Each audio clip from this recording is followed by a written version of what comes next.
রাস্তাতে যদি একটা কাঁটা পড়ে থাকে তুলে সরিয়ে দিলেন, ওটাও আল্লাহর ইবাদত হবে।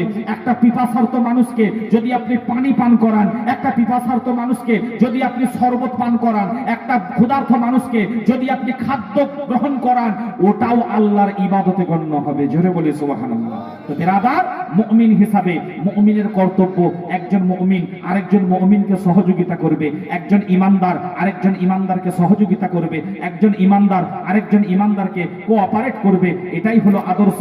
আমার নবী রাহমাতাল লিল আলামিন, দু আলমের বাদশা, শাফিউল মুজনাবিন, আমার নবী রাহমাতাল লিল আলামিন শুধু ইমানদারের জন্য নয়, আমার নবী ইহুদিদের আন্তরিকভাবে উপকার করেছেন। জোরে বলে সুবহানাল্লাহ। দয়ার নবী আমার বলেন, এই ইমানদারগণ, এই মুসলমানরা, তোমরা ভালো করে শুনে নাও, জেনে নাও, তোমার বাড়ির পাশে যদি একটা ইহুদি লোকের পরিবার থাকে, ইহুদি লোকের ফ্যামিলি থাকে, ওই মানুষটাকে তুমি পরম বন্ধু মনে করো, তার সঙ্গে ভালো ব্যবহার করো, তার সঙ্গে ভালো আচরণ করো, তার সঙ্গে ভালো ব্যবহার করে তার মনকে তুমি জয় করে না। আচ্ছা ভাই, আপনার শ্বশুর বাড়ি 5 কিলোমিটার দূরে, আপনার শ্বশুর বাড়ি 10 কিলোমিটার দূরে, আপনার বাড়িতে যদি আগুন লেগে যায়, আল্লাহ না করেন, আমি বোঝাবার জন্য বলছি, যদি কারোর বাড়িতে আগুন লেগে যায়, আপনার শ্বশুর বাড়ির লোক আগে আসবে না যদি আপনার পাশের বাড়িতে একটা হিন্দু ভাইয়ের পরিবার থাকে ওই লোকটা আগে আসবে? কি গো, একটা অমুসলিম লোকের পরিবার যদি আপনার বাড়ির পাশে থাকে, ওই অমুসলিম লোকটা আগে আপনাকে সাহায্য করতে আসবে, ওই অমুসলিম লোকটা আগে আপনাকে হেল্প করতে আসবে, ওই অমুসলিম মানুষটা আগে আপনাকে মদত করতে আসবে, ওই অমুসলিম মানুষটা আগে আপনাকে সাহারা দিতে আসবে। তো বিরাদার, আল্লাহর নবী বলেছেন, একটা অমুসলিমের সঙ্গে কখনো তুমি খারাপ ব্যবহার করতে চেও না, দুর্ব্যবহার করতে চেও না। একটা অমুসলিমের সঙ্গে ভালো ব্যবহার করো, উত্তম আচরণ করো, তার সঙ্গে নম্রতা বজায় রাখো, তার সঙ্গে ভদ্রতা বজায় রাখো, তার সঙ্গে উত্তম আদর্শ তুমি পেশ করো, যাতে করে তার হৃদয়কে তুমি জিতে নিতে পারো। জোরে বলে সুবহানাল্লাহ।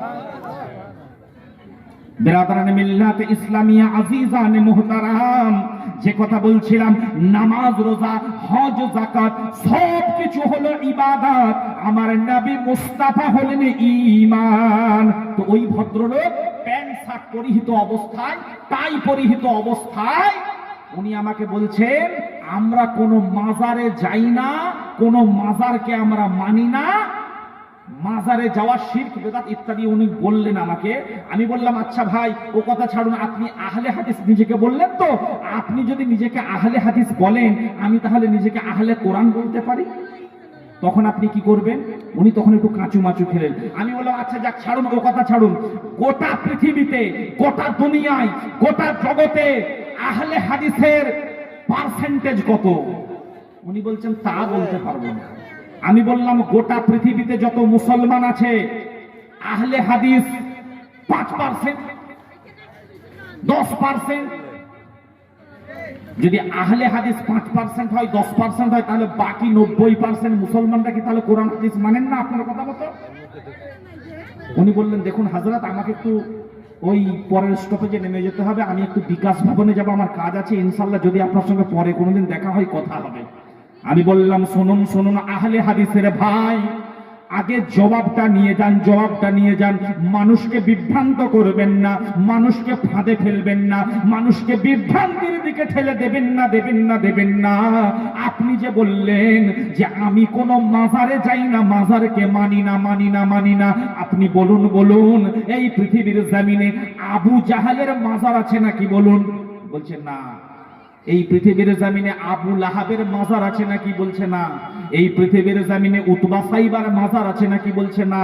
এই পৃথিবীর জমিনে নমরুদের মাজার আছে নাকি? বলছে না। এই পৃথিবীর জমিনে ফেরাউনের মাজার আছে নাকি? বলছে না। এই পৃথিবীর জমিনে কারুন হামানের মাজার আছে নাকি? বলছে না। এই আহলে হাদিসের ভাই, শুনে রাখুন, জেনে রাখুন, এই দুনিয়ার জমিনে, এই পৃথিবীর জমিনে, এই ভারতের জমিনে হিন্দাল ওয়ালি হুজুর গরিব নওয়াজের মাজার রয়েছে। এই ভারতের জমিনে হযরতে নিজামুদ্দিন আউলিয়ার মাজার রয়েছে। এই ভারতের জমিনে হযরতে কুতুবউদ্দিন বখতিয়ার কাকির মাজার রয়েছে। এই পৃথিবীর জমিনে ইমামে আজমের মাজার রয়েছে। এই পৃথিবীর জমিনে গৌসে আজমের মাজার রয়েছে। এই পৃথিবীর জমিনে মাওলা আলীর মাজার রয়েছে। এই পৃথিবীর জমিনে ইমামে হাসান হুসাইনের মাজার রয়েছে। এই পৃথিবীর জমিনে সবচাইতে বড় মাজার, সবচাইতে বৃহত্তম মাজার আমার নবী মুস্তাফার মাজার রয়েছে। সুবহানাল্লাহ, বেশক জোরে বলে সুবহানাল্লাহ। আপনি যে বললেন আমি মাজার যাই না, মাজারে মানি না, মাজারকে মানি না,